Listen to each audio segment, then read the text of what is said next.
अगर आपके लाइफ में या फिर रिलेशनशिप में एक ऐसा टाइम आया है जहाँ पे आपका पार्टनर या फिर आपका एक्स पार्टनर अपने लाइफ में कंप्लीटली खुश है, मज़े में है, लेकिन आप अपने लाइफ में उस इंसान को लेकर, उस सिचुएशन को लेकर बहुत ज़्यादा डिस्टर्ब हो, बहुत ज़्यादा डिप्रेस्ड हो। आज के इस वीडियो में हम बात करेंगे कि ऐसा क्यों होता है और इस सिचुएशन में हमें क्या करना चाहिए। हे गाइस, मैं हूं श्रावण कुर्मावंशी और आप देख रहे हो स्काइल। देखो, बेसिकली ये सिचुएशन हमारे लाइफ में कई बार आती है जहां पे हम उन लोगों के वजह से डिस्टर्ब हो जाते हैं जो लोग अपने लाइफ में काफ़ी मज़े में हैं, अपने लाइफ में काफ़ी खुश है, उनको कोई टेंशन नहीं है, कोई डिप्रेशन नहीं है, लेकिन हम चाहते हैं उन लोगों के साथ रहना। क्योंकि कई बार हमारे लाइफ में ऐसी सिचुएशन भी होती है कि गलती उसी इंसान की होती है, लेकिन उस इंसान की गलती की वजह से डिप्रेस्ड हम हो जाते हैं, डिस्टर्ब हम हो जाते हैं। हम चाहते हैं उस इंसान के साथ रहना, हम चाहते हैं उस इंसान से बात करना, या फिर हमारे मन में उस इंसान को लेकर इतनी ज़्यादा निगेटिविटी होती है कि उस निगेटिविटी के वजह से हम ही डिस्टर्ब हो जाते हैं। देखो, सबसे पहले एक बात समझने की कोशिश करो। एफर्ट्स डालना, अगर कोई इंसान आपसे दूर जा रहा है और आप उस इंसान को अपने पास रहने के लिए, पास रखने के लिए एफर्ट्स डाल रहे हो, उसमें कोई प्रॉब्लम नहीं है। अगर आप अलग अलग तरीके से ट्राई कर रहे हो, उस इंसान से बात करने की कोशिश कर रहे हो, तो उसमें भी कोई प्रॉब्लम नहीं है, लेकिन एक लिमिट तक। अगर वो लिमिट आप क्रॉस करते हो तो आपको डिस्टर्ब होने से, डिप्रेस्ड होने से कोई भी नहीं बचा सकता। क्योंकि सीधा सा मतलब है, अगर आप ज़रूरत से ज़्यादा खुद को उनके लाइफ में इन्वॉल्व करके रखोगे तो आप बहुत ज़्यादा डिस्टर्ब हो जाओगे। क्योंकि जब भी हम खुद को ज़रूरत से ज़्यादा किसी के लाइफ में इन्वॉल्व करते हैं तो हमें ये दिखता है कि वो इंसान तो कंप्लीटली हैप्पी है, वो इंसान तो काफ़ी खुश है, वो इंसान दोस्तों के साथ घूम रहा है, अपने लाइफ में मज़े कर रहा है, बिल्कुल भी उस इंसान को कोई टेंशन नहीं है। लेकिन ये देखकर हम डिप्रेस्ड हो जाते हैं, ये देखकर हम और ज़्यादा डिस्टर्ब हो जाते हैं। और ये सीधी सी बात है, ये क्यों होता है? क्योंकि हम ज़रूरत से ज़्यादा खुद को उनके लाइफ में इन्वॉल्व करते हैं।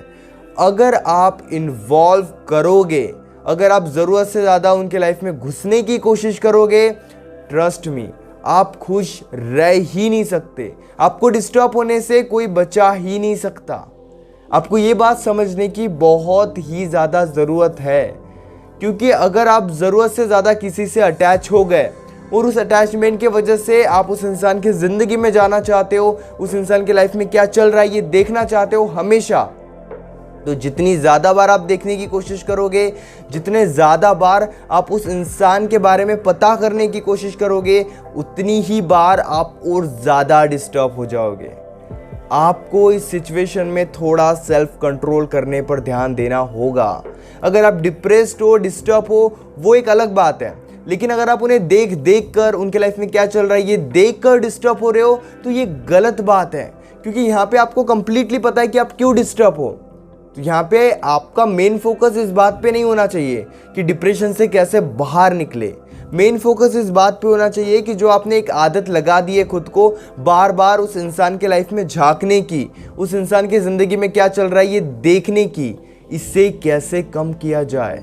एक सीधा सा रूल बताता हूँ आपको, ज़िंदगी में हमेशा याद रखना, अगर आप कोई भी काम ज़रूरत से ज़्यादा करोगे तो डिस्टर्बेंस से आपको कोई भी नहीं बचा सकता। वो इंसान आपकी ज़िंदगी में झांक नहीं रहा है, आपकी ज़िंदगी में क्या चल रहा है ये ज़्यादा देखने की कोशिश नहीं कर रहा है। इसीलिए आज वो इंसान इतना स्टेबल है, इसीलिए वो इंसान आपके बिना इतना खुश है। आप क्यों डिस्टर्ब हो? क्योंकि आप उस इंसान के अपोजिट कर रहे हो। वो इंसान अपने ज़िंदगी में दोस्तों को टाइम दे रहा है, अपने लाइफ में वो सारे काम कर रहा है, अपने लाइफ को वो डिस्टर्ब नहीं कर रहा है आपकी वजह से। लेकिन आप क्या कर रहे हो? उस इंसान के वजह से आपने सारे रिश्ते खराब करके रख दिए। ना तो आप दोस्त से बात कर रहे हो, ना आप अपने काम सही तरीके से कर रहे हो, ना पढ़ाई पर फोकस कर रहे हो। इन सभी से क्या होगा? आपका पूरा फोकस रिलेशनशिप के ऊपर ही जाएगा, पूरा फोकस उस इंसान के ऊपर ही जाएगा। कहीं ना कहीं सही तरीके से आपको इस आदत को तोड़ना ही होगा, इस आदत को कम करना ही होगा। अपने लाइफ में वो सारे काम करो जो उस इंसान के बिना आपने रोक कर रखे हैं। दोस्तों के साथ टाइम स्पेंड करो, पढ़ाई नहीं हो रही है थोड़ी कोशिश करो, लेकिन पढ़ने की कोशिश करो। फ़ोन को दूर रखो, वो उन लोगों से दूर रहो जिन लोगों से आप बस उसी इंसान के बारे में बात करते हो या फिर उसी इंसान के बारे में हमेशा पता करने की कोशिश करते हो। उन लोगों से थोड़ी स्पेस मेंटेन करने की कोशिश करो। मोबाइल फ़ोन को थोड़ा साइड रखना स्टार्ट करो, क्योंकि इन्वॉल्वमेंट जब तक कम नहीं करोगे, डिस्टर्बेंस से आपको कोई बचा ही नहीं सकता। ये सीधा सा लॉजिक है। अगर आप उनके लाइफ में बस झांकने की कोशिश कर रहे हो तो डिस्टर्ब होने से आपको कोई नहीं बचा सकता। लेकिन अगर आप छोटे छोटे स्टेप लोगे, फ़ोन को साइड रखो, थोड़ा दोस्तों से जाकर मिलो, उन लोगों के साथ टाइम स्पेंड करो जो आपको समझते हैं, क्योंकि बाहर की दुनिया में क्या चल रहा है ये जानना बहुत ज़्यादा ज़रूरी है, क्योंकि आपने अपनी एक अलग ही दुनिया बना के रखी है। इस वजह से आप दुखी हो। इस दुख से बाहर निकलने के लिए आपको उन चीज़ों को, उन बातों को देखने की बहुत ज़्यादा ज़रूरत है जो आपकी ज़िंदगी में चल रहा है। उस इंसान की वजह से आपकी लाइफ रुकी नहीं है, आपने रोक कर रखी है। अगर आप देखोगे आपके पास आज भी दोस्त है, हो सकता है कि फ्रेंडशिप आपकी इतनी ज़्यादा स्ट्रांग नहीं होगी, लेकिन आप स्ट्रांग कर सकते हो। जो रिश्ते आपके कंट्रोल में है, जो बॉन्डिंग आपके कंट्रोल पे है, एटलीस्ट वहाँ पर काम करो। कुछ दिन आपका मन नहीं लगेगा, कुछ दिन आप बहुत ज़्यादा डिप्रेस्ड रहोगे, कुछ दिन आपको कुछ अच्छा नहीं लगेगा, लेकिन एटलीस्ट आपको कोशिश तो करनी होगी। थोड़ा सा बाहर निकलो, अपने पेरेंट्स के साथ टाइम स्पेंड करना स्टार्ट करो, अपने फ्रेंड्स के साथ। जो काम आप बहुत दिनों से कर रहे हो और हो सकता है कि इस डिप्रेशन की वजह से आपने उस काम को रोक दिया है, तो एटलीस्ट 10-10 मिनट उस काम को करना स्टार्ट करो। पढ़ाई में 1 घंटा मन नहीं लगता, एटलीस्ट 30 मिनट पढ़ने की कोशिश करो। आप उन लोगों के साथ टाइम स्पेंड करना स्टार्ट करो जो आपकी ज़िंदगी में है। हो सकता है कि वो आपका फ्रेंड हो सकता है वो आपके पेरेंट्स हो, आपका बहुत अच्छा दोस्त हो, आपका दुश्मन हो, जो आपकी ज़िंदगी में मौजूद है, वहाँ पर ध्यान दो।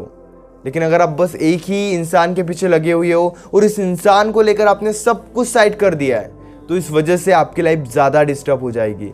इन्वॉल्वमेंट कम करनी ही होगी। इन्वॉल्वमेंट आप कैसे कम कर सकते हो? अगर आप अपने लाइफ में प्रेजेंट में थोड़ा ध्यान दोगे, क्योंकि वो इंसान तो मज़े में है, मज़े में रहेगा। लेकिन अगर आप बहुत ज़्यादा खुद को उस इंसान के लाइफ में इन्वॉल्व करोगे, तो वो इंसान को कभी ना तो रियलाइज़ होगा, ना ही कभी कुछ उसकी गलती महसूस होगी, और ना ही वो आपकी ज़िंदगी में आने के बारे में सोचेगा, और ना ही कभी वो ज़िंदगी में आपके बारे में सोचेगा। बेसिकली यही होगा, खुद को थोड़ा स्टेबल बना के रखो, क्योंकि उस इंसान को ये भी नहीं पता है कि आप कितनी कोशिश कर रहे हो ये जानने की कि उस इंसान की ज़िंदगी में क्या चल रहा है। तो इस वजह से ना तो वो इंसान आपके बारे में सोच रहा है, और अगर आप ज़रूरत से ज़्यादा ही कोशिश कर रहे हो तो हो सकता है इस वजह से वो इंसान और ज़्यादा डिस्टर्ब हो रहा है। बेसिकली अगर हम एक सिंपल वे में देखें तो सबसे ज़्यादा लॉस किसका हो रहा है? सबसे ज़्यादा लॉस हो रहा है आपका, वो भी आपकी वजह से। इसीलिए थोड़ा स्टेबल रहो, थोड़ा खुद को कंट्रोल करके रखो, थोड़ा नॉर्मल तरीके से चलना सीखो। इन्वॉल्वमेंट को कैसे कम करना है, उस इंसान की जो आपने एक आदत लगा दी है, उस आदत को कैसे कम करना है, इस पर थोड़ा ज़्यादा फोकस करो। ऑलरेडी मैंने कुछ वीडियोस बनाई है इस बारे में, आप वो वीडियोस जाकर देख सकते हो। Hope guys you understand what I want to say. अगर आप पर्सनली अपनी प्रॉब्लम कॉल पर मुझसे डिस्कस करना चाहते हो तो पेड कंसल्टेशन के लिए आप मुझे इंस्टाग्राम पर या फिर व्हाट्सएप पर मैसेज कर सकते हो। इसी तरह की और भी अमेजिंग वीडियोस देखने के लिए चैनल को ज़रूर सब्सक्राइब करना।